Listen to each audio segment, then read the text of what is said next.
Welcome back to the Hippodrome for Game 3 in the Speed Chess Challenge between two of the most inventive and original chess players, I think, in the world. Playing, of course, for the handsome glass London Docklands trophy. Please welcome the young man who has the highest rating of any British player ever from Manchester, Nigel Short.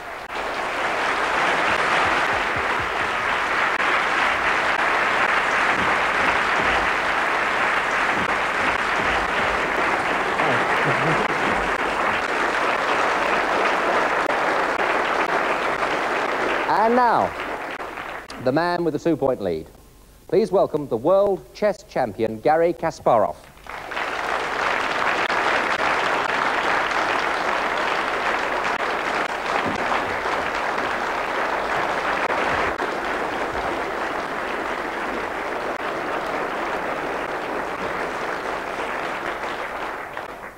Okay, let battle commence. Game 3 to get underway. Starting the clock for us, our arbiter, Bob Wade.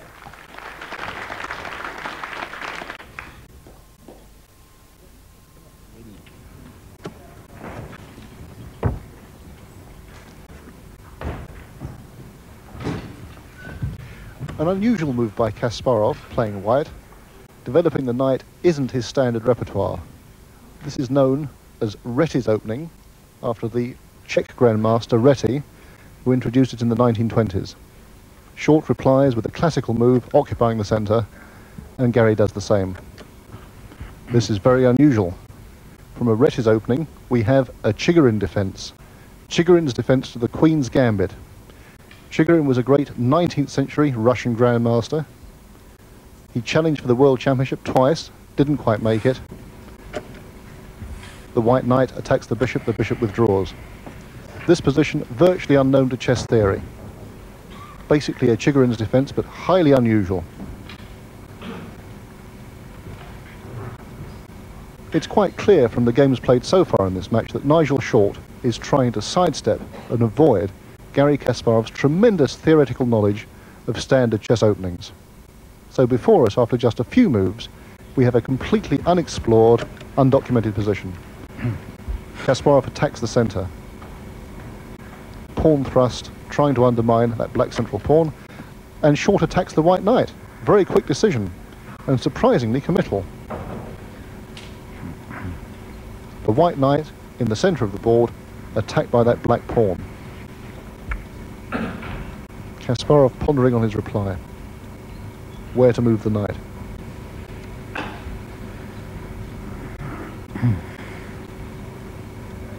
The knight drops back to its previous square.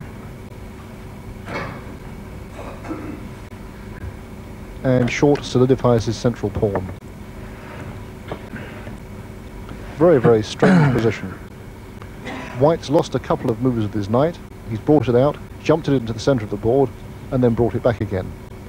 But in exchange, Black's had to weaken his position slightly. That pawn move on the right-hand side of the board, that black pawn move, takes away the best square for the black king's knight. Out comes the other knight. Kasparov's offering a gambit of that white pawn on c4. But Short declines it and prefers to bolster up his central pawn formation. Kasparov looking rather puzzled, perhaps somewhat disdainful. And he decides to develop his bishop on the edge of the board. Still offering the gambit, by the way. Black can still take that white pawn on the c4 square. But of course that would mean giving up his foothold in the centre of the board. A rather dangerous thing to do against Kasparov.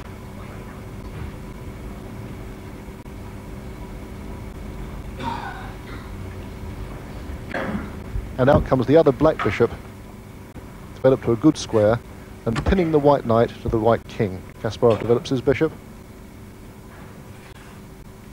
and Short brings out his king's knight.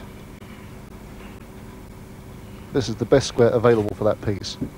And Kasparov castles his king into safety on the right-hand side of the board, the king's side of the board. Still, by the way, offering that gambit pawn on the c4 square. And black 2 castles his king into safety on the right-hand side of the board. And there we see the clocks, Kasparov's clock ticking, with the clock hand gradually approaching the flag. Out comes the white queen, attacking the black bishop. Short has to be careful now, because behind that black bishop is the unprotected pawn on the b7 square. So Short has to watch out. Nigel somewhat puzzled by this. Difficult problem to solve. Does he protect the bishop or move it back, or swap bishop to knight? He's decided to protect the bishop. That pawn move defends the bishop on b4. Gary seems a little puzzled here. But he's a tremendously deep thinker. He calculates very far in advance. And when he's using up this time, there we are, the pawn attacks the black bishop. So that black bishop is forced to a decision. The bishop has to retreat or capture the white knight.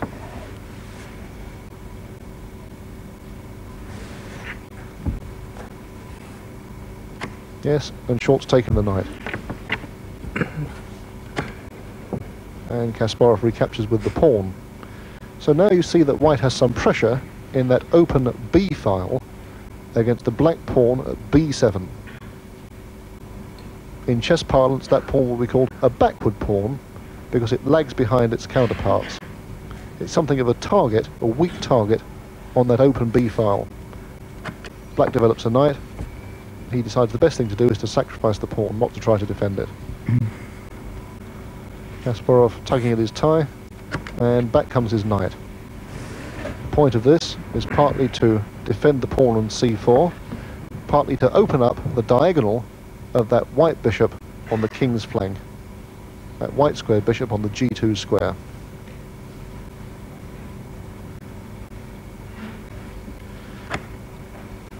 And Short's pawn move attacking the white queen. A pawn thrust on the extreme left flank, threatening white's queen, which must move. And the queen goes back that way, to the edge of the board. That surprises me a bit. I was saying before that the theme of this position is the white pressure in that open file. And now Gary's taken his queen off it. Short's bishop comes back, just a safety move. And Kasparov advances in the centre. Typical aggressive Kasparovian idea. Look at that great wedge of white pawns in the middle of the board. 3 pawns abreast and 1 behind. Short drops back again. This position is beginning to look dangerously passive for black. But note that the white queen and that black bishop are operating along the same diagonal. There are a lot of pieces in the way, tremendous number of pawns, but that might be significant later. White rook attacks the black pawn.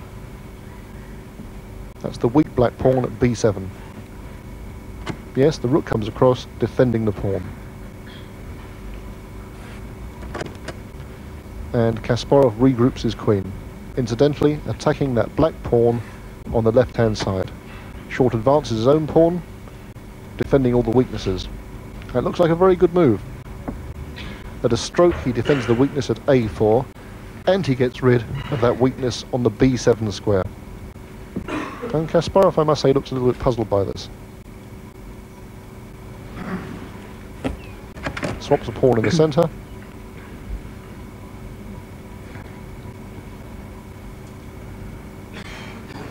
Of course, Nigel must take back. The question is, with which pawn? Yes. A good reply. Now you see that the white pawn on c3, the c3 square, is also backward and on an open file, and this might prove a target for black's operations in the future. Nigel badly needs a win in this game.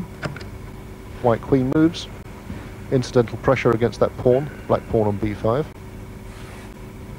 This could be his chance. The black queen comes out, defending the pawn, and, very significantly, putting pressure on that weak white pawn on the c3 square. Watch out for that pawn on c3. I think we can even start speaking of a black initiative. And Nigel's looking quite happy.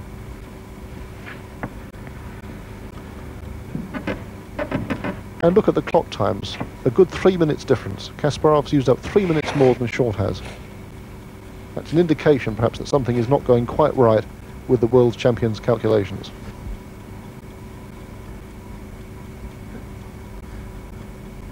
It seems to me that Kasparov is going to have to go over to heavy defence on that left-hand side. First of all, he moves a rook into the centre. There could be some tricks involved here, so Nigel should watch out. The rook comes over, attacking the white pawn on c3 once again. The queen, the black queen, and the black rook both attacking that pawn. There we see the board again and the clock. And you see there's almost a full 5 minutes difference in the times used. Gary's clock hand ominously moving towards that red flag. And when that red flag drops, that signifies loss on time.